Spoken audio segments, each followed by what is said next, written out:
Up to this point, we've been making music in Soundtrap using something that's called step entry method.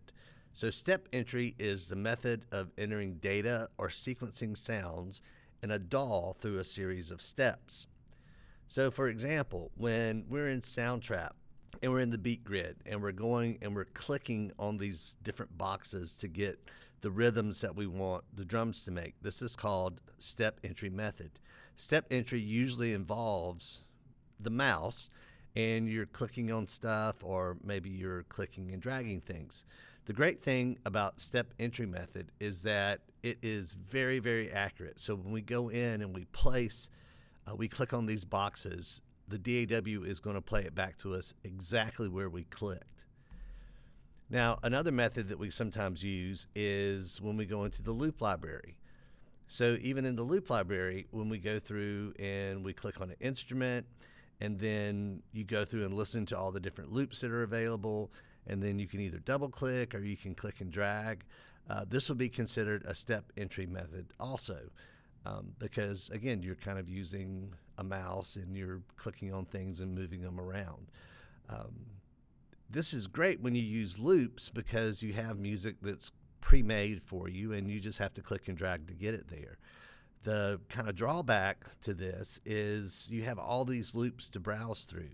So sometimes you can spend lots of time just going through all of the different loops that you have available to use, rather than actually making the song that you're trying to make. One of the other methods that's considered step entry that we haven't done in class yet is when we're using what's called the piano roll in Soundtrap. And a lot of other DAWs have this also. So the piano roll is a grid that's set up very similar to the Patterns Beatmaker grid and to the 808. In that as you're looking at the track up at the top in your timeline, each bar is set up on a grid. And so each bar is going to have 16 columns. And for example, this would be creating a melody. So I could use my mouse in the piano roll and actually click in the notes that I want to hear the DAW play. Again, this is great because it's very accurate.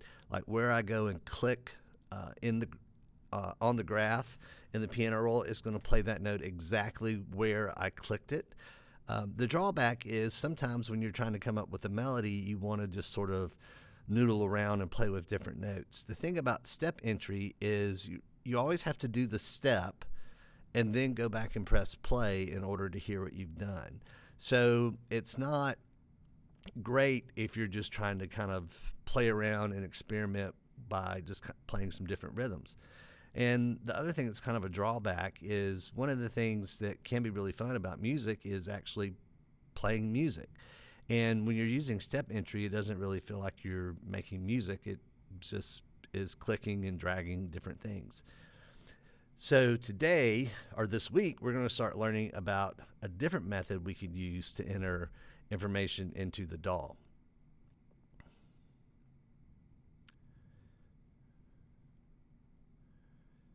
So to review, step entry is the method of entering data or sequencing sounds in a DAW through a series of steps. The pros with your step entry is that rhythm and timing are very accurate and precise. The cons with step entry is that it's kind of slow, it takes time.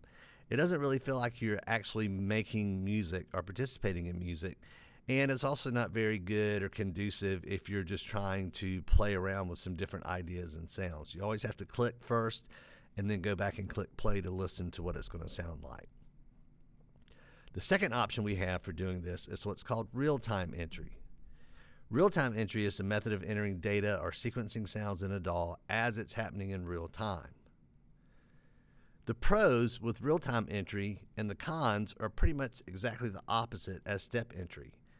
So real-time entry, the pros are you can actually enter the information in the DAW really quickly, and you feel like you're actually making music, either playing a drum or playing an instrument. And it's also great when you're just trying to experiment and play around with ideas. So like as you're tapping or as you're hitting different notes, you can actually hear it as you're doing it.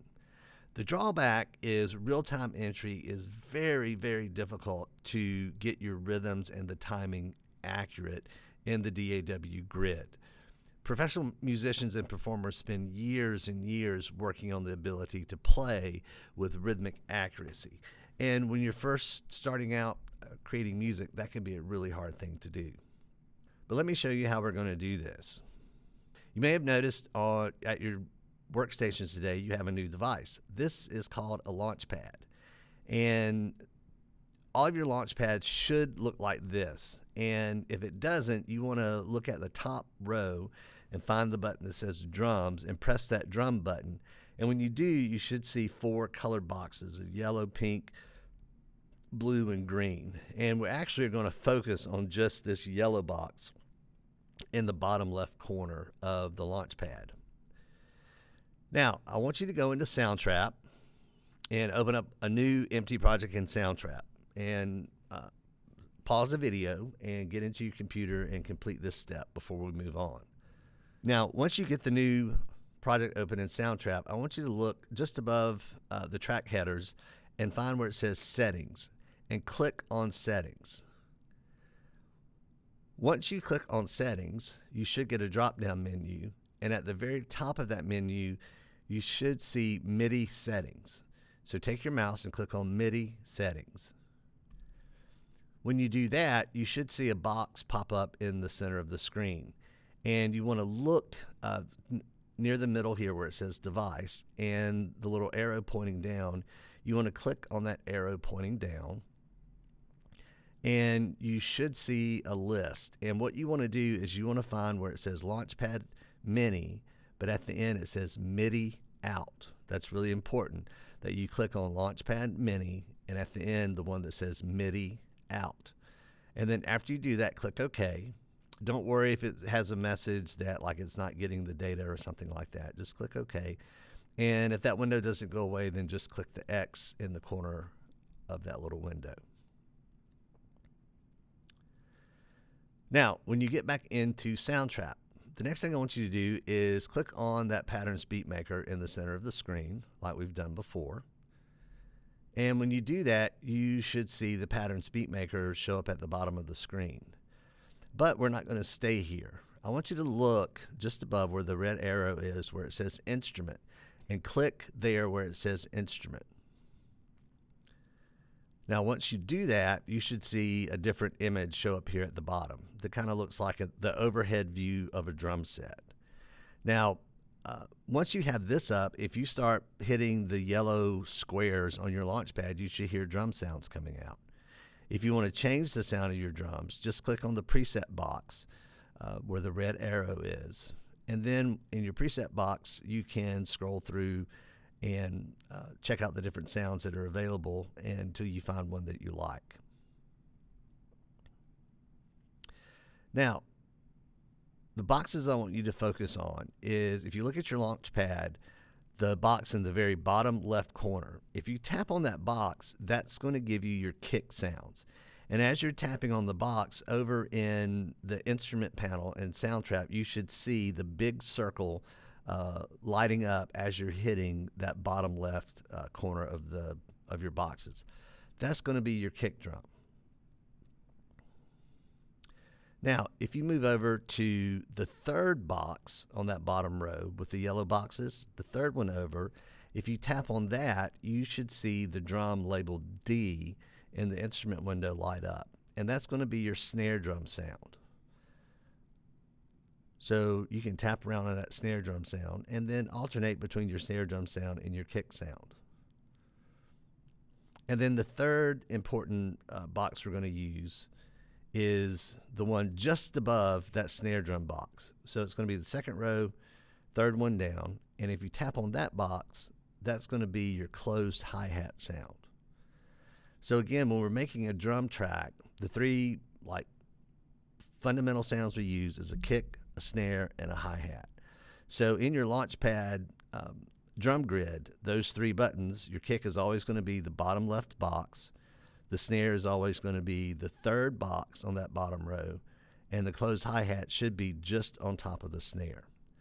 So take a few minutes and experiment with playing those sounds and tapping them out on your Launchpad.